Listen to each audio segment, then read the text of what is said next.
ఎవరు ఎవరికి తోడవుతారో, ఎప్పుడెందుకు విడిపోతారో,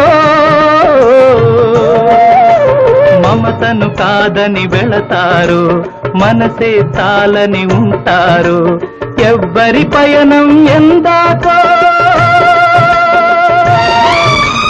అడగదు ఎవ్వరిని, బదులే దొరకదని. అడగదు ఎవ్వరిని, బదులే దొరకదని. ఓ బాటసారి, ఇది జీవిత రహదారి.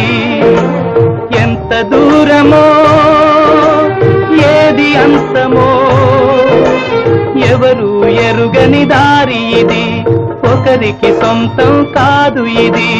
ఓ బాటసారి, ఇది జీవిత